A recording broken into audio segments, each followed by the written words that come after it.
Il pleut pas. C'est peut-être gris, peut-être nuageux.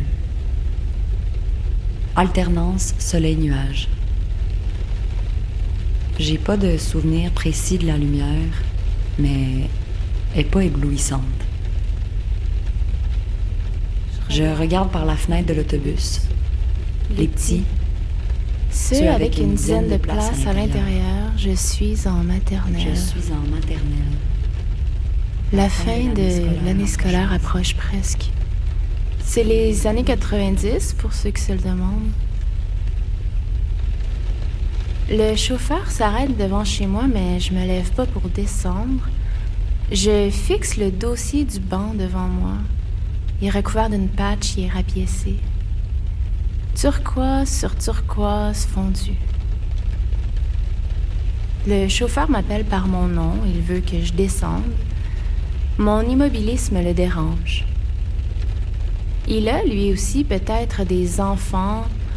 Il veut retourner dans sa maison, les retrouver, souper, embrasser sa femme, retrouver ses chiens. Je sais pas. Finir de travailler, du moins. Il me regarde avec insistance dans le rétroviseur. Je me lève, je lui dis « C'est plus ma maison, j'habite plus là. » On habite maintenant chez mes grands-parents. Ici, c'est plus ma maison et cette maison que je vois apparaître par la baie vitrée n'est plus à moi, je le sais. Le chauffeur est irrité. Des larmes coulent sur mes joues, mais c'est de la colère. Le chauffeur m'informe qu'il n'y a pas de changement d'adresse d'indiquer à mon dossier. De quel dossier parle-t-on? Ma maison a un dossier. Je descends. Sans me retourner, je descends les marches une à la fois. J'ai pas encore ni la grandeur ni l'habileté pour faire ces mouvements avec aisance.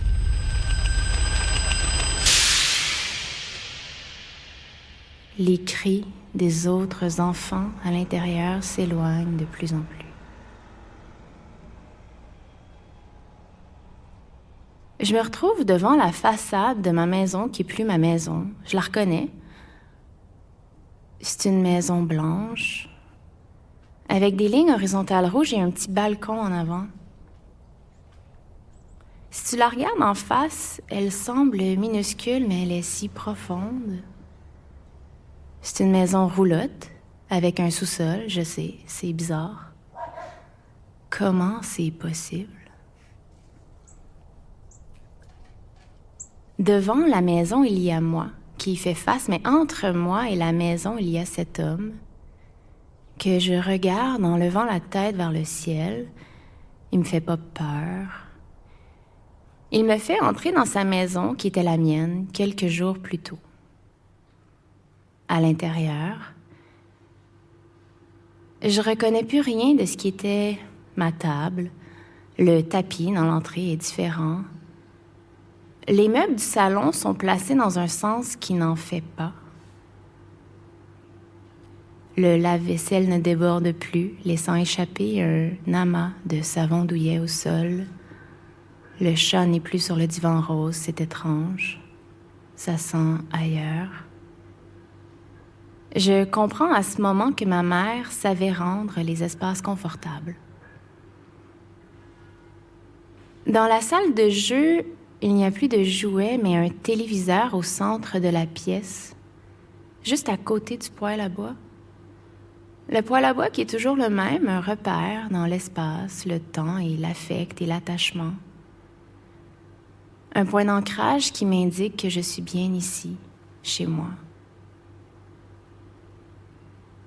Le téléviseur, qui n'est plus le même, propose le même programme qu'à l'habitude. Les images s'animent de façon quasi identique.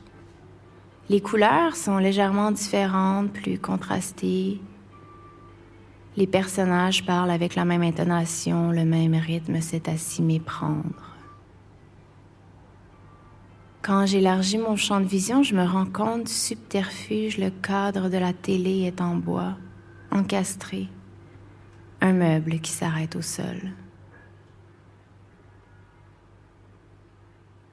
Le sol, les objets, l'odeur. Je ne suis plus chez moi ici aujourd'hui, je ne sais pas quand, ni si cela se produira de nouveau.